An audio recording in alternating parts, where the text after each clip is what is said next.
اعوذ باللہ من الشیطان الرجیم بسم اللہ الرحمن الرحیم وهو القاہر فوق عبادہ وهو الحکیم الخبیر۔ اور وہی اللہ تعالیٰ اپنے بندوں کے اوپر غالب ہے اور برتر ہے، اور وہی بڑی حکمت والے اور پوری خبر رکھنے والے ہیں۔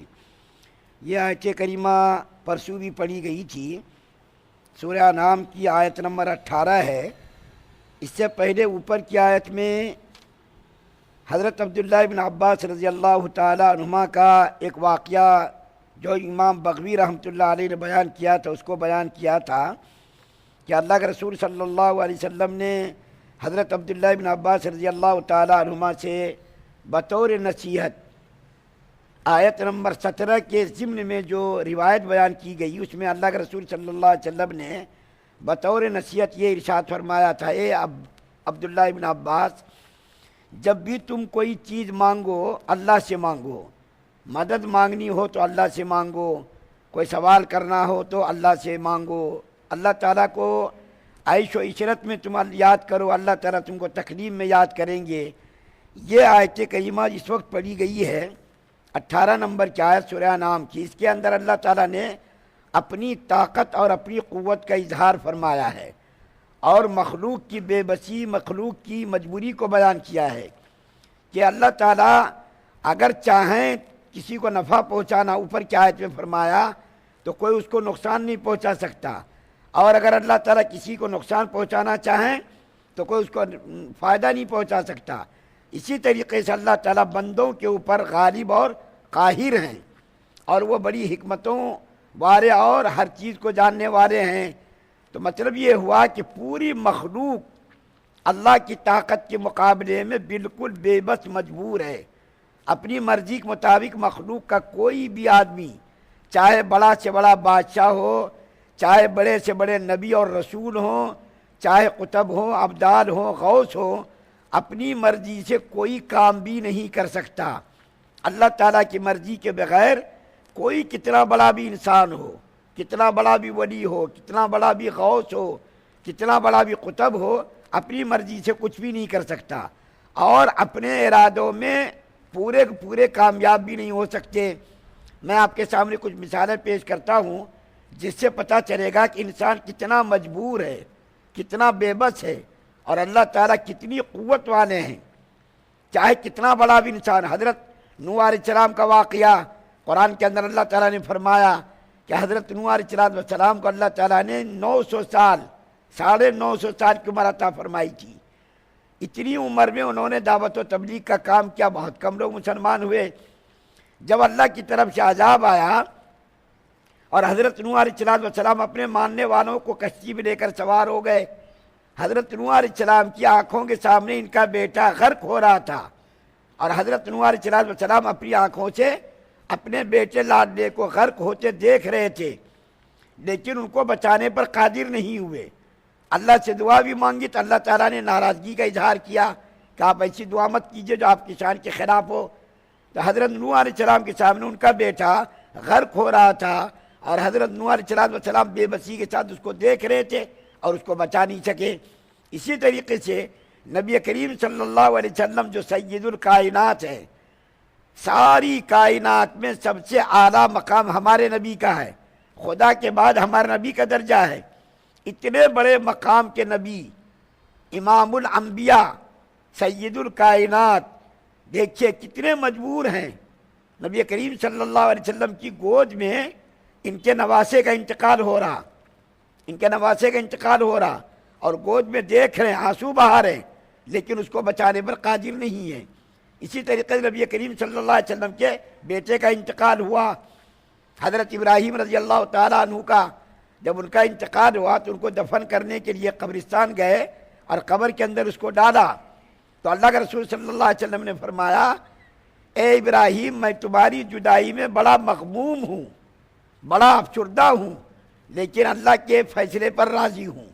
تمہاری جدائی، سب کو اپنی اولاد سے محبت ہوتی، اور چیزائے کہ ایک ہی اولاد وہ زندہ تھی، اور جب اس کا انتقال ہو گیا تو کتنا غم اور کتنا افسوس ہوا ہوگا، اس کا اظہار ہر آدمی اس کا احساس ہر آدمی کر سکتا ہے۔ کہ اولاد اگر ایک لوتی اولاد ہو اور اس کا بھی انتقال ہو جائے تو آدمی کو کتنا غم اور صدمہ ہوتا۔ نبی کریم صلی اللہ علیہ وسلم کو بھی صدمہ ہوا اور اس صدمے کا آپ نے اظہار بھی فرمایا، اے ابراہیم تمہاری جدائی پر مجھ کو بہت غم ہے اور میں بہت افسردہ ہوں، لیکن اللہ کے فیصلے پر راضی ہوں۔ یہ نبی کریم صلی اللہ علیہ وسلم ارشاد فرما رہے ہیں۔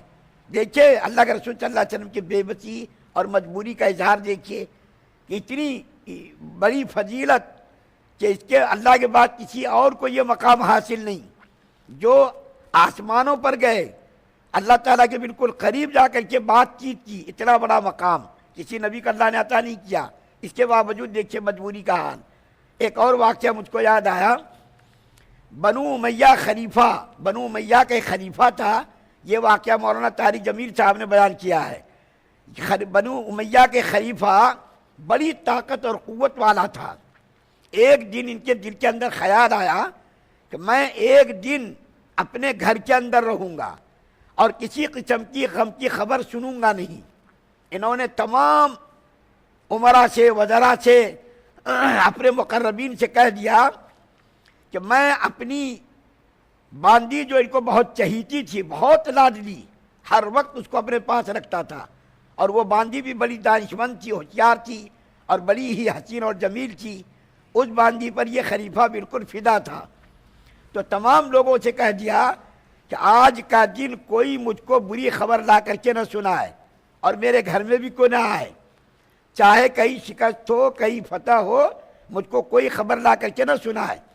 اور اپنی باندی کو لے کر کے گھر کے اندر چلا گیا، سارے دروازے بند کر دیے اور کہہ دیا کہ کوئی میری خلوت گاہ میں نہ آئے اور کوئی خبر بھی بری ہو اچھی ہو کوئی خبر لا کر کے نہ سنائے۔ اب یہ دونوں باندی اور یہ شہنشاہ جو تھا، بہت بڑی حکومت کا مالک، یہ دونوں جو ہے خلوت میں ہنسی مذاق کر رہے تھے، اور اس کی باندی جو ان کے ران پر سر رکھ کر کے ہنسی مذاق کے اندر مشغول تھی، اور یہ بادشاہ جو تھا اس باندی کے منہ میں انگور ڈال کے کھلا رہا تھا، انگور ڈال کر کے کھلا رہا تھا۔ ایک انگور اس باندی کے حلق میں جا کر کے پھنس گیا اور اسی کی وجہ سے اس کا انتقال ہو گیا۔ جب انتقال ہوا تو اس باندی سے اس بادشاہ کو اتنی محبت تھی کہ اس سے جدا نہیں، وہ 3 روز تک اسی کے ساتھ میت مردہ باندی کے ساتھ یہ 3 دن تک رہا۔ لوگ سمجھتے رہے وہ عیش و عشرت کر رہا، خلوت کے اندر موج مستی کر رہا، کسی کو نہیں معلوم کہ اس کی باندی کا انتقال ہو گیا۔ اسی مردہ باندی کے ساتھ یہ 3 دن تک رہا، اور 3 دن کے بعد ان کی لاش بالکل سڑ گئی، بدبو آنے لگی، اور یہ بادشاہ جو تھا پاگل ہو گیا۔ دیکھیں انسان کتنا مجبور ہے، اور اس مجبوری کا احساس ہم لوگوں کو بھی ہر وقت ہوتا رہتا۔ آنکھ کے اندر اگر کوئی تنکا چلا جائے، یا کہیں پیٹ میں درد ہو جائے، یا سر میں تکلیف ہو جائے، تو انسان کتنا مجبور ہو جاتا، کچھ کر نہیں سکتا۔ بہت سارے لوگ تکلیف سے بیدار ہو کر کے خودکشی کر دیتے۔ تو اس آیت کریمہ کے اندر اللہ تعالیٰ نے فرمایا کہ اللہ تعالیٰ سارے بندوں پر غالب اور قاہر ہیں، اس کے سامنے کس کی چلتی نہیں، جو وہ چاہے وہی ہوتا، جو وہ کرے وہی ہوتا، اس کو کوئی ٹوکنے والا نہیں، اس کو کوئی پوچھنے والا نہیں۔ اور آگے آخر آیت میں کیا فرما رہے ہیں، وہ تمام افعال کو، اس کے اندر کیا حکمت ہے اس کو بھی جانتا ہے۔ جو کام ہو رہا، جو کام ہونے والا ہے، سارے کاموں کی حکمت کو اللہ جانتے ہیں کہ کس کام کے اندر کیا حکمت ہے، اور پوری وہ خبر رکھنے والے بھی ہیں، ہر کام کی حکمت بھی جانتا اور پوری خبر رکھنے والا بھی ہے۔ اللہ تعالیٰ سے دعا ہے کہ اللہ تعالیٰ ہم تمام مسلمانوں کو سننے زیادہ عمل کی توفیق عطا فرمائے۔ سبحان اللہ بحمدہ، سبحانک اللہم وبحمدک۔